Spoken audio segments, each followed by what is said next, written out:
Welcome to लोकसेवा स्पर्धा परीक्षा. लोकसेवा स्पर्धा परीक्षेमध्ये आपलं स्वागत आहे. थेट प्रश्नांना सुरुवात करूया. Who is the chairperson of 16th finance commission? 16व्या वित्त आयोगाचे अध्यक्ष कोण आहेत? उत्तर आहे doctor Arvind Panagariya. The answer is doctor Arvind Panagariya. The government of India in adherence to article 218(1) of the Constitution has established the 16th Finance Commission, appointing Dr. Arvind Pangaria, former Vice Chairman of Niti Aayog and Professor at Columbia University, as its Chairman. 16व्या वित्त आयोगाचे अध्यक्ष म्हणून doctor Arvind पनगारिया यांची नियुक्ती करण्यात आली आहे. 30 डिसेंबर 2023 या दिवशी 16व्या वित्त आयोगाचे गठन करण्यात आले. अरविंद पनगारिया हे नीती आयोगाचे माजी उपाध्यक्ष आहेत. तसेच ते कोलंबिया विद्यापीठ येथे प्रोफेसरसुद्धा राहिले आहेत. Shri Ritvik Ranjanam Pandey shall be the secretary to the commission. 16व्या वित्त आयोगाचे सचिव म्हणून ऋत्विक रंजनम पांडे यांची नियुक्ती करण्यात आली आहे. The chairman and other members of the commission shall hold office from the date on which they respectively assume office up to the date of submission of report or 31st day of October 2025, whichever is earlier. जे 16व्या वित्त आयोगाचे अध्यक्ष आहेत आणि सदस्य आहेत ते 16व्या वित्त आयोगाचे अध्यक्ष आणि सदस्य म्हणून त्यांचा जो कार्यकाळ आहे तो कार्यकाळ हा ज्या दिवशी ते ऑफिस म्हणजे 16वा वित्त आयोगामध्ये ज्या दिवशी ते सदस्य झाले किंवा अध्यक्ष झाले त्या दिवसापासनं तर हा अहवाल सादर करेपर्यंत हा जो काळ आहे एवढा काळ किंवा 31 ऑक्टोबर 2025 यापैकी जे पहिल्यांदा घडेल त्या दिवसापर्यंत हे अध्यक्ष आणि सदस्य राहतील. The Commission shall make recommendations as to the following matters, namely. तर हा 16वा वित्त आयोग खालील बाबींसंदर्भात शिफारसी सुचवेल ते याप्रमाणे आहेत. पहिली शिफारस आहे the first recommendation is the distribution between the union and the states of the net process of taxes which are to be or may be divided between them under chapter 1 part 12 of the constitution and the allocation between the states of the respective shares of such proceeds. म्हणजे राज्यघटनेच्या प्रकरण 1 भाग 12 अंतर्गत विभागले जाणारे किंवा विभाजित होऊ शकणाऱ्या करांच्या निव्वळ उत्पन्नाचे केंद्र आणि राज्यांमधील वितरण आणि अशा संबंधित हिश्श्यांचे राज्यांमधील वितरण. अगदी सोप्या भाषेत सांगायचं झाल्यास केंद्र आणि राज्यांमध्ये जे करांचे वितरण होणार आहे ते वितरण भाग 12 मधील प्रकरण 1 यानुसार होणार आहे. त्यानंतर पुढची शिफारस आहे the principles which should govern the next recommendation is the principles which should govern the grants in aid of the revenues of the states out of the consolidated fund of India and the sums to be paid to the states by way of grants in aid of their revenues under Article 275 of the Constitution for the purposes other than those specified in the provisos to clause 1 of that article. म्हणजे भारताच्या एकत्रित निधीतून म्हणजे consolidated fund of India जो आहे भारताचा एकत्रित निधी या निधीतून राज्यांच्या महसुलाचे अनुदान आणि अनुच्छेद 275 अन्वये राज्यांना त्यांच्या महसुलाच्या अनुदानाच्या माध्यमातून देण्यात येणाऱ्या रकमांच्या अनुषंगाने या अनुच्छेदाच्या खंड 1 च्या तरतुदींमध्ये निर्दिष्ट केलेल्या उद्दिष्टांव्यतिरिक्त राज्यघटनेच्या उद्देशांचे नियमन व पालन करणारी तत्वे. अगदी सोपं सांगायचं झाल्यास केंद्र सरकार जे आहे हे भारताच्या कन्सोलिडेटेड फंड ऑफ इंडिया म्हणजे भारताचा जो एकत्रित निधी आहे या निधींमधून या निधीमधून राज्यांना केवळ कर महसूलच नाही तर अनुदानसुद्धा देत असतं. ज्या राज्यांना अनुदानाची किंवा सहाय्याची मदतीची गरज आहे, आर्थिक स्थिती ज्या राज्यांची खालावली आहे, त्या राज्यांना अनुदानाची गरज आहे, अशा राज्यांना केंद्र सरकार कन्सोलिडेटेड फंड ऑफ इंडियामधून कर महसुलाव्यतिरिक्त अनुदानसुद्धा देत असतं. तर हे जे अनुदान केंद्र सरकार देतं ते कलम 275(1) अंतर्गत देतं. तर जी अनुदाने कलम 275(1) अंतर्गत देण्यात येतात त्या अनुदानाव्यतिरिक्त राज्यघटनेचे जे उद्देश आहेत त्यांचं नियमन होईल आणि पालन होईल अशा प्रकारची तरतूद या दुसऱ्या शिफारसीमध्ये आहे. त्यानंतर तिसरी शिफारस आहे, the third recommendation is the measures needed to augment the consolidated fund of a state to supplement the resources of the panchayats and municipalities in the states on the basis of the recommendation made by finance commission of the state. The Commission may review the present arrangements on financing disaster management initiatives with reference to the funds constituted under the Disaster Management Act 2005 53 of 2005 and make appropriate recommendations thereon. म्हणजे राज्याच्या वित्त आयोगाने केलेल्या शिफारशींच्या आधारे राज्यातील पंचायती आणि नगरपालिकांच्या संसाधनांना पूरक ठरतील अशा पद्धतीने राज्याच्या एकत्रित निधीमध्ये वाढ करण्यासाठी आवश्यक असलेल्या उपाययोजना. थोडक्यात काय तर प्रत्येक राज्य केंद्र सरकारला काही शिफारशी करत असतं. तर या शिफारशी ज्या आहेत त्या प्रत्येक राज्यातील पंचायती आणि नगरपालिका यांना पुरेशा ठरतील आणि त्यांना योग्य तो निधी मिळेल यासाठी उपाययोजना करणे ही तिसरी शिफारस आहे. त्यानंतर जो डिझास्टर मॅनेजमेंट ॲक्ट म्हणजे आपत्ती व्यवस्थापन कायदा 2005चा आहे, या डिझास्टर मॅनेजमेंट ॲक्ट 2005 अंतर्गत आयोग काय करेल, या आपत्ती व्यवस्थापन कायद्यामध्ये किती निधी जमा होतो, तो कसा जमा व्हायला पाहिजे किंवा या निधीमध्ये काही चढ उतार करायचा का याचा आढावासुद्धा आयोग घेणार आहे. त्यानंतर the commission shall make its report available by 31 day of ऑक्टोंबर.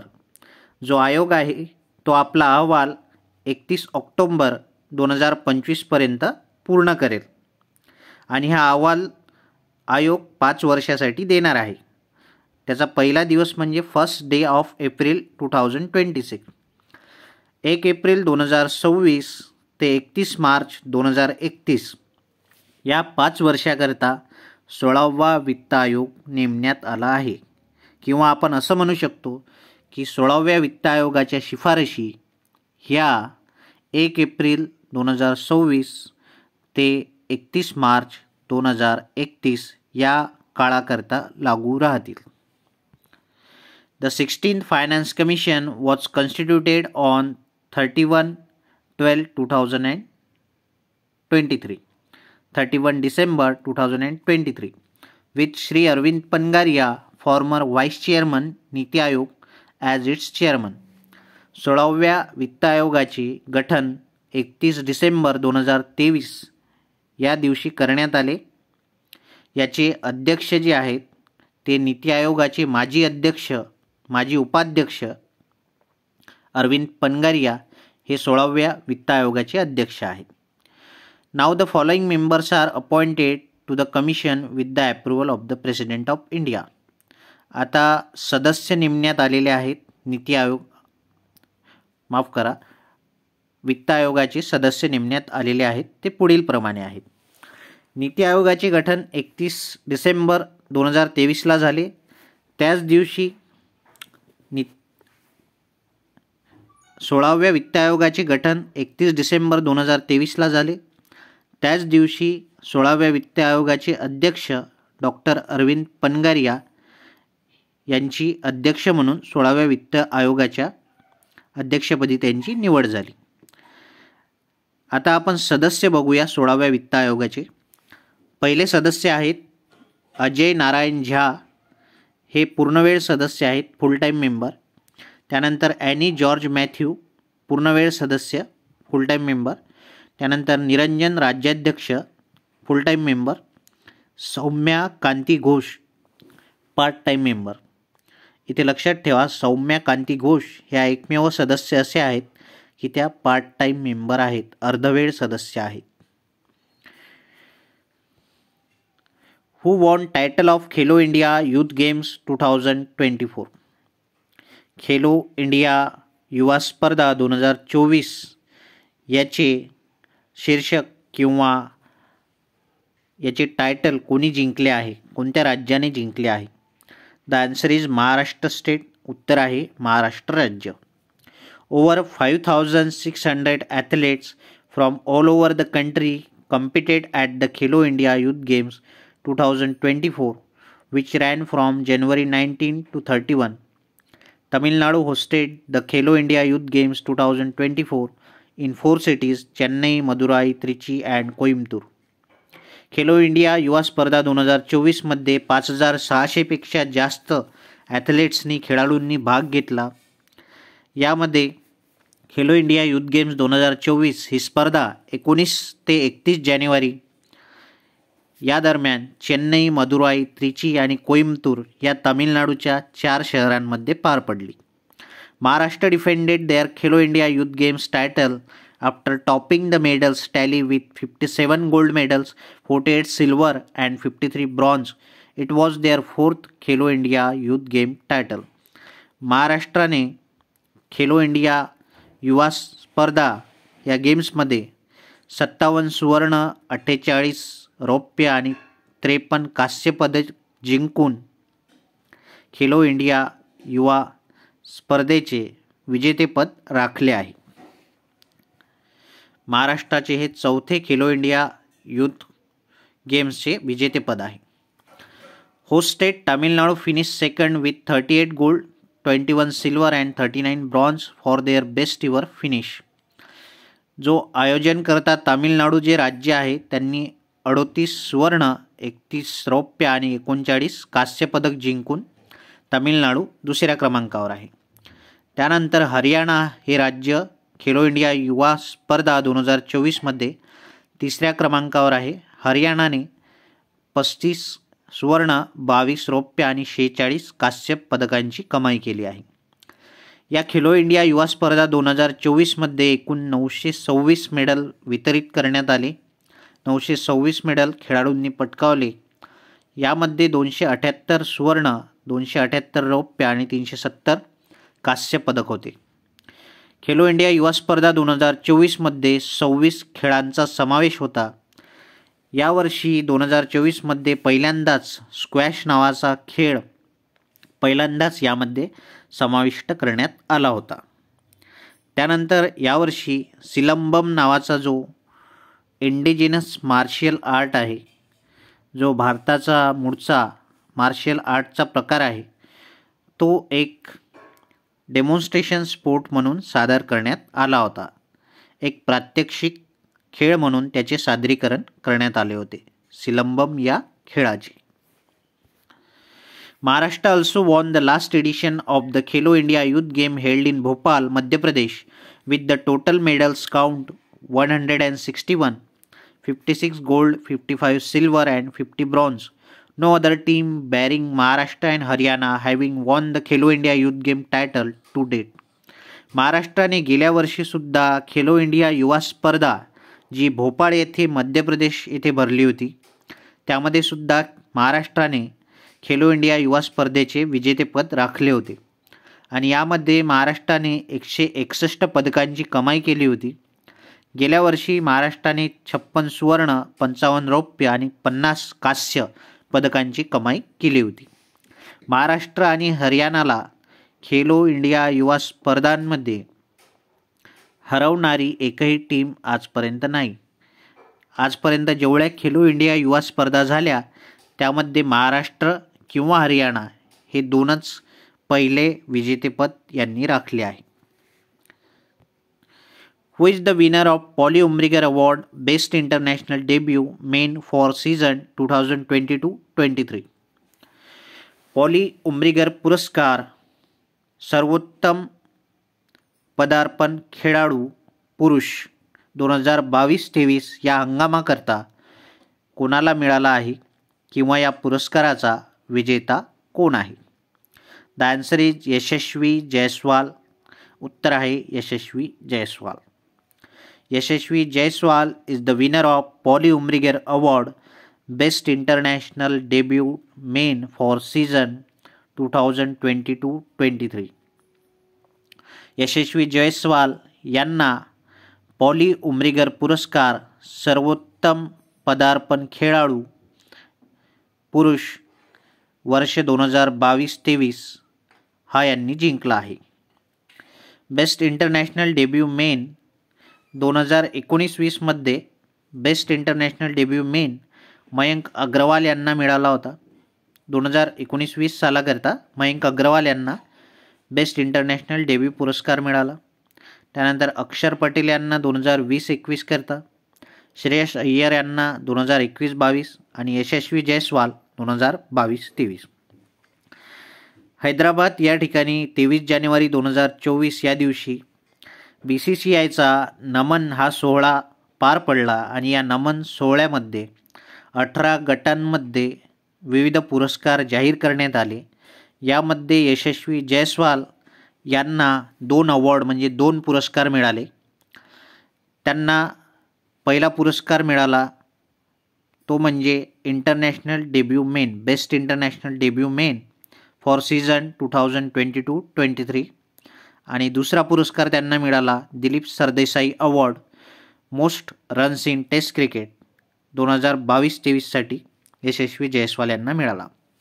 म्हणजे यशस्वी जयस्वाल यांना यामध्ये 2 पुरस्कार मिळाले.